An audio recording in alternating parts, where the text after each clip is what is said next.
Évidemment, je suis ravi de vous retrouver aujourd'hui pour cet événement.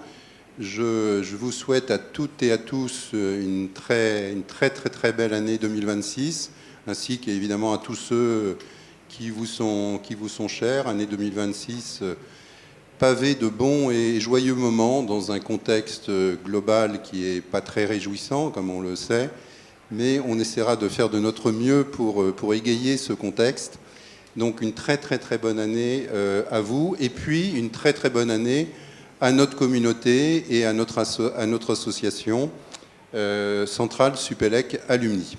Alors, je voulais saisir cette occasion de la cérémonie de vœux pour échanger avec vous sur un certain nombre de points marquants de l'association, essentiellement évidemment 2025, mais aussi on parlera un tout petit peu de 2026. Et donc, on va commencer. Et on va commencer par quelque chose qui n'est pas négligeable, j'étais déjà amené à vous le dire, c'est l'aspect financier de l'association. Et j'ai le plaisir de vous annoncer que l'association a une situation financière très saine. Et c'est vraiment une exception dans le monde des associations professionnelles, des écoles d'ingénieurs ou même maintenant des écoles de commerce. Nous sommes, avec les arts et métiers, la seule association qui n'a pas de problème financier, on va le dire comme ça. Donc vous voyez les chiffres pour 2025, des revenus, un chiffre d'affaires de 2 millions 100, stable par rapport à 2024, et surtout, encore une fois, un résultat positif de 220 kg au-delà de ce qu'on avait budgété, donc c'est une bonne nouvelle, et donc résultat positif qui va nous permettre d'augmenter notre actif financier. Et justement, notre actif financier, c'est important parce que c'est le troisième pilier de la situation financière de l'école. Le premier pilier, ce sont les cotisations, un petit million d'euros, 800 000 euros à peu près. Le deuxième pilier, ce sont les dividendes issus de la maison centrale Supélec. Vous savez qu'on loue la plupart des étages à l'hôtel, et donc ça nous rapporte des dividendes et qui sont à peu près du même ordre, de l'ordre d'1 million d'euros, ce qui fait la différence par rapport à d'autres associations. Et il y a un troisième pilier, maintenant, qui est le pilier du rendement des actifs financiers. Nous avons décidé au conseil d'administration de placer de façon assez active, agressive, cet actif financier qui est, comme vous le voyez aujourd'hui, de 4,3 millions et qui est issu, il faut le dire, de la vente de la maison des Supélec qui a été vendue lors de la fusion des deux associations. Donc on a transformé un actif immobilier en actif financier pour équilibrer notre portefeuille d'actifs, et on a choisi, après un appel d'offres, la Banque Transatlantique, banque d'ailleurs fondée et gérée aujourd'hui par des centraliens, pas des centraliens Supélec, ce sont des centraliens puisqu'ils ont fait centrale il y a quelques temps, et avec un retour escompté de 6 à 7% par an. Donc vous faites le calcul comme moi, on peut espérer à environ 300 kg chaque année de retour de cet actif qui va, qu'on va garder, il est hors de question de l'utiliser, mais qui va prospérer au fil des années. Et d'ailleurs, on va avoir des nouvelles rentrées d'argent de la maison centrale Supélec en fin d'année 2026, de façon assez significative, qui vont nous permettre d'augmenter cet actif financier, qui sera véritablement le troisième pied de nos revenus financiers. Donc quelque chose d'important, parce que sans argent, et je vois tellement d'associations qui sont des peaux de chagrin, malheureusement parce qu'elles n'ont plus d'argent pour organiser quoi que ce soit, ce n'est pas notre cas, et on peut s'en réjouir. Et évidemment, le doigt à nos anciens camarades qui ont investi dans cette maison et dans la maison des Supélec. Deuxième chose que je voulais partager avec vous, et qui est peut-être le plus important de ce que je vous dirai ce soir. Vous savez que depuis une dizaine d'années, on avait une érosion, comme toutes les associations, y compris l'AX et les arts et métiers, on avait une érosion des cotisations dans toutes les catégories d'âge, et en particulier les jeunes promotions, issus de l'école qui maintenant a 1000 ingénieurs.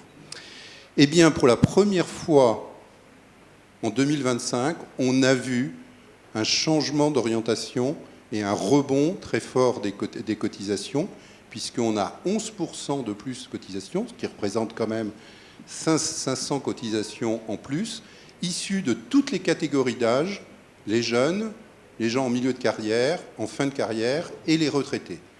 Donc ça, c'est quelque chose d'extrêmement important. Pour moi, c'est l'indicateur le plus important de l'attractivité de l'association par rapport aux alumni de notre communauté. Et 11%, c'est absolument pas négligeable. Alors, évidemment, il ne faut pas vendre la peau de l'ours totalement. Il faut voir si cette tendance continue en 2026. La bonne nouvelle, c'est que nous sommes le 11 ou le 13 janvier, 14 janvier, et que déjà, on a largement dépassé en cotisation, comparé au 14 janvier 2025, le nombre de cotisations de l'année 2025. Alors, soyons prudents, mais je pense qu'on va avoir de nouveau, en 2026, une augmentation très nette du nombre de cotisations, ce qui montre que, effectivement, notre association devient de plus en plus attirante et attractive, et ce n'est pas par miracle, c'est parce que, à cause des nouveaux services qu'on a mis, en particulier auprès des jeunes promotions. Je peux vous dire que tous les matins, maintenant, il y a des jeunes alumni qui viennent travailler au 5e et au 6e étage. Il y a même des élèves de l'école, Romain. Alors parfois, je me demande pourquoi ils travaillent ici, mais bon... et de plus en plus. Donc on va être un peu limité par la surface, mais c'est tellement rafraîchissant de voir ces jeunes qui viennent maintenant travailler dans la maison au 5e pratiquement tous les jours. Et puis aussi les autres initiatives qu'on a prises pour donner un peu du sens à cette association, et en particulier le think tank dont je vais vous parler. Bon, vous voyez aussi que les prélèvements automatiques ont largement augmenté. On était à moins de 10% dans le passé, on est maintenant à 38%, ce qui est bien, parce que prélèvement automatique, ça veut dire que les gens s'engagent année après année à payer leurs cotisations. Donc ce n'est pas un one-shot, je paye ma cotisation, je vais voir, c'est que je m'inscris dans une relation de durée avec l'association. Et ça aussi c'est hyper important, nous sommes à 10% de la dernière promotion qui a payé sa cotisation, alors que nous étions tombés à 3,5% ces dernières années, c'est-à-dire 30 à 40 élèves sur 1000 élèves qui payaient leur cotisation. Alors vous allez me dire, 100 sur 1000, c'est pas assez. Je suis sûr qu'en 2026, on va faire beaucoup mieux, et j'espère qu'on sera à 15%, ce qui veut dire que les jeunes promos ne dilueront pas le pourcentage de cotisants, mais au contraire vont augmenter en pourcentage le nombre de cotisants dans l'association, ce qui est exactement ce qu'on cherche, parce que c'est eux le futur, évidemment, de l'association. Troisième sujet que je voulais mentionner auprès de vous, parce qu'à mes yeux, il est remarquable. Il a été lancé par deux jeunes de promo il y a 2-3 ans, Clara et Christopher. Et avec le support et le consentement de l'école et de Romain, on a décidé de mentorer 100 jeunes élèves de première année par 30 mentors alumni juniors qui ont entre 3 et 5 ans d'expérience. L'idée, c'est que les jeunes parlent aux jeunes sur la première expérience professionnelle. Et ce qui est un peu de nouveau, parce que vous allez me dire, les programmes de mentoring, ça fait 20 ans qu'on en entend parler, ce qu'il y a de nouveau, c'est la durée de ce mentoring et l'intensité de ce mentoring. C'est 18 mois où on va suivre ces 100 étudiants à raison d'une réunion par mois pour les orienter, les aider à s'orienter eux-mêmes dans le cursus universitaire de l'école par rapport à leur projet professionnel, mais aussi de définir leur propre projet professionnel, en tout cas pour leur premier emploi.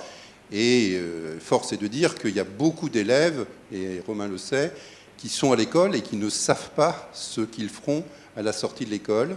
Et donc les heures et les dizaines d'heures que les jeunes alumni vont passer avec eux vont leur permettre de s'orienter dans cette première partie de leur carrière. Et évidemment, si c'est un succès, nous irons beaucoup plus loin l'année prochaine, nous passerons à 200, 300, sachant qu'on veut un mentor pour 3 à 4 élèves. Donc c'est presque de l'individuel entre les élèves et les mentors. Et je dois dire qu'on n'a eu aucune difficulté à trouver les 30 mentors. J'avais un petit peu peur, parce que c'est quand même des gens qui démarrent leur carrière, qui sont très occupés. Ils ont été passionnés par l'idée d'aider les élèves dans l'école à trouver leur premier emploi et trouver leur voie personnelle. Voilà, donc ce projet mentoring. Un petit mot de notre think tank dont je vous avais un petit peu parlé l'année dernière. Il a pris vie, il existe maintenant. Le premier rapport est sorti. Je vous rappelle qu'il était sur l'influence de l'IA sur les métiers de l'ingénieur. C'est un rapport d'une très grande richesse. Je rappelle qu'il y a 7 alumni qui ont travaillé pendant 6 mois sur ce rapport. Nous sommes dans la phase de communication externe sur ce rapport que nous faisons, que nous diffusons auprès des entreprises, des organismes professionnels, des écoles d'ingénieurs, des médias et bien évidemment communication interne au sein de l'association qui va se faire dans les semaines qui viennent. Les deuxième et troisième rapports sont relatifs à la décarbonation de l'industrie française, aussi bien en termes de sources d'énergie que de process industriels. Les 2 rapports sont en gestation actuellement, avec 2 équipes qui travaillent, et ils sortiront au 2e trimestre et au 3e trimestre.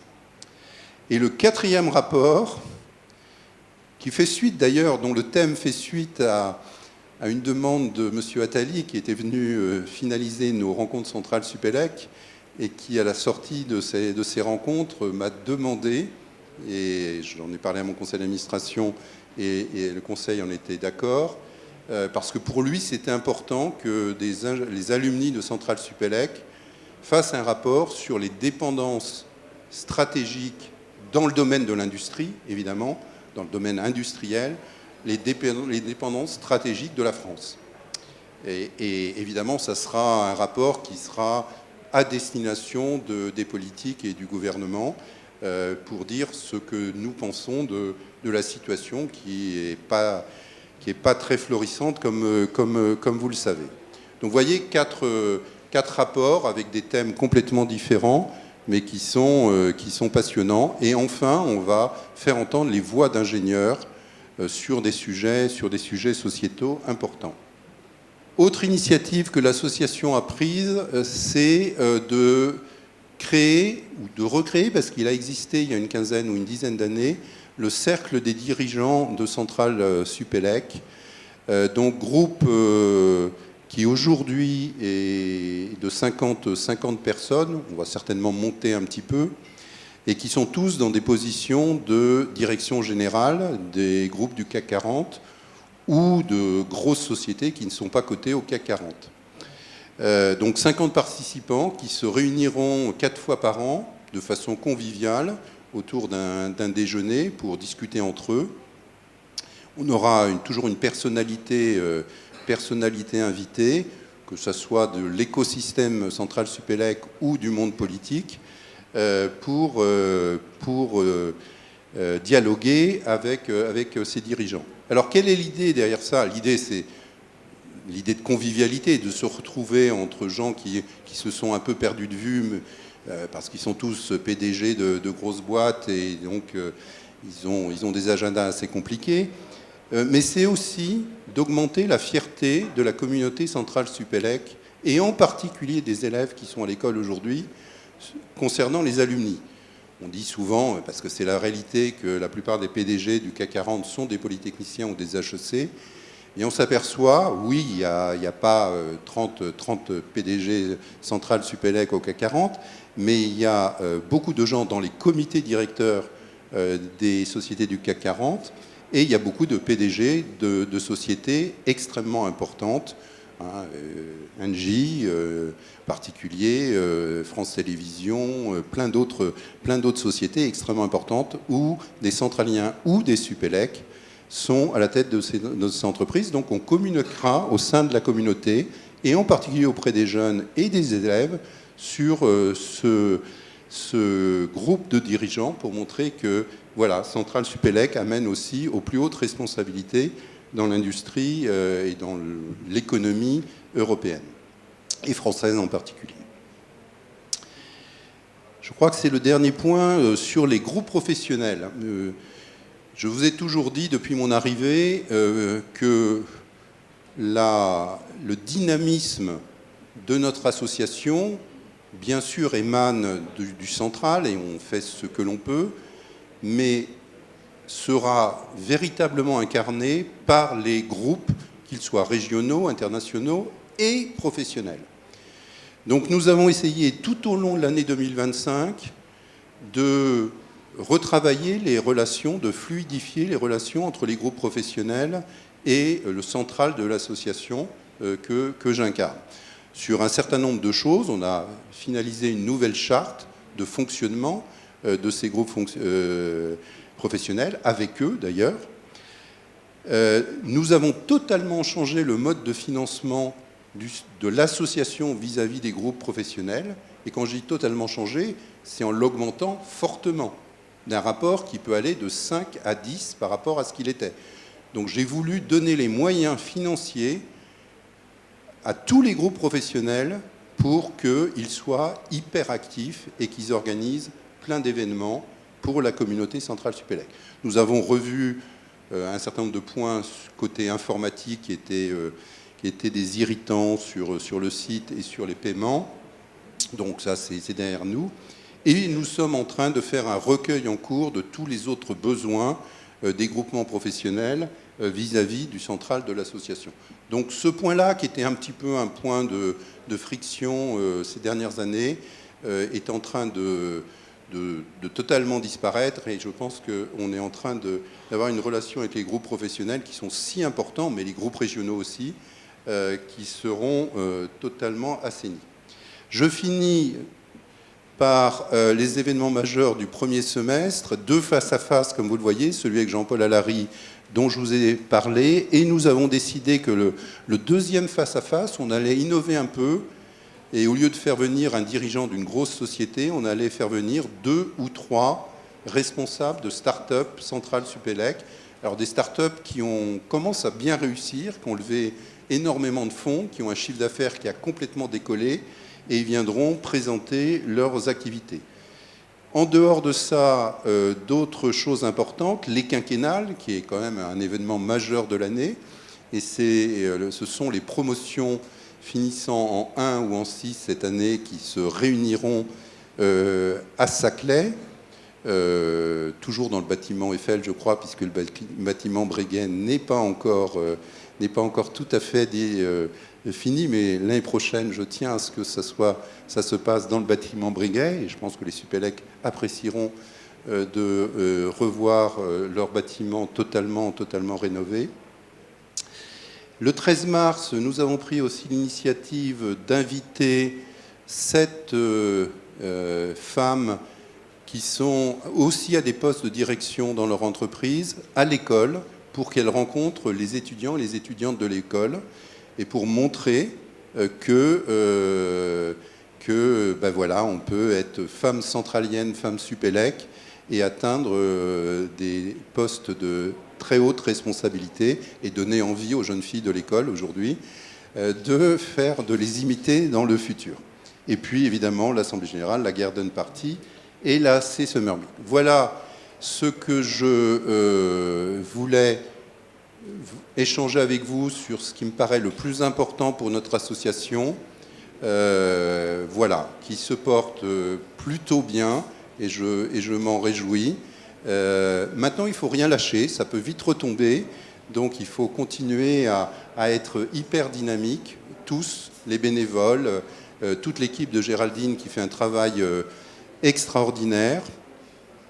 Et avant de finir et qu'on célèbre cette nouvelle année, j'aimerais, si tu le permets, que tu me rejoignes, Romain, sur la scène, parce que je voudrais aussi partager avec vous, puisque je suis au CA de l'école et et aussi au comité stratégique de l'école. Et nous étions hier avec Romain, on a passé toute la journée dans un séminaire stratégique de l'école. Je voudrais vous dire que l'école, la direction de l'école, incarnée par Romain, fait un travail remarquable d'évolution de l'école. Romain le présente dans certains webinaires au sein de l'association, mais notre école, et je pense que ce n'est pas mon avis personnel, c'est l'avis de beaucoup de personnes qui voient ce qui se passe au sein de l'école, avec cette ambition de faire de Centrale Supélec une des plus grandes institutions en termes d'ingénierie au niveau mondial, d'être le numéro 1 en Europe, très clairement, et d'être au niveau des plus grands de Stanford, du MIT, de Princeton et de Cambridge.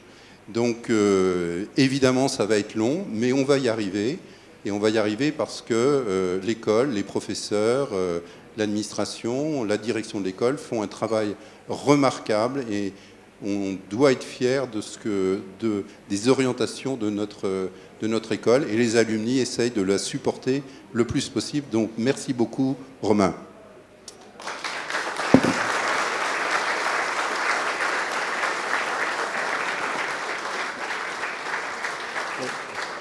D'abord, merci Jean-Loïc d'abord pour ces félicitations qui évidemment sont destinées à un collectif. L'école, c'est toute une communauté. L'école, au sens de l'établissement public, c'est toute une communauté. Effectivement, une communauté, je pense, très engagée. On a une équipe de direction qui est remarquable. Et je pense que l'école avance, c'est dans un contexte où beaucoup souffrent, on va dire ça comme ça. On a un conseil d'administration qui est très engagé. Hier, effectivement, on a une journée de séminaire où pratiquement tout le conseil a participé. Quand on voit le niveau de responsabilité qu'ont un certain nombre de nos administratrices et de nos administrateurs, c'est quand même à souligner. Parce qu'extraire une journée, en plus, à une date imposée dans son agenda, c'est pas évident. Donc on a aussi un conseil d'administration qui est engagé. Je voudrais aussi profiter de l'occasion, puisque j'ai le micro, et c'est vraiment pas une question de politesse, je le pense très sincèrement. On a une équipe exceptionnelle à la Fondation, aussi bien l'équipe animée par Géraldine que l'équipe de bénévoles et d'anciens et du président. Je pense qu'il y a vraiment une double équipe des bénévoles et des agents de l'association qui est exceptionnelle, et ça contribue aussi à la dynamique de l'école. Moi, je dis souvent, l'école, c'est pas seulement l'établissement public, c'est un triptyque, c'est l'association des anciens, c'est elle qui fait rayonner l'école, qui la fait rayonner au plan international. Pourquoi on est la première école en termes d'employabilité dans le classement du Times Higher Education? C'est parce que les alumni, ils propagent une image extrêmement positive de l'école. Donc l'école, c'est un triptyque, c'est l'association des anciens, c'est l'établissement public et c'est la fondation. Et la fondation, je le souligne parce qu'elle nous accompagne énormément. Là aussi, il y a une équipe de choc. Et c'est indispensable pour le succès de l'école. Voilà, donc vraiment merci à l'équipe, je profite d'avoir le micro. Merci Géraldine, merci Jean-Loïc et toutes celles et tous ceux qui vous accompagnent. Merci.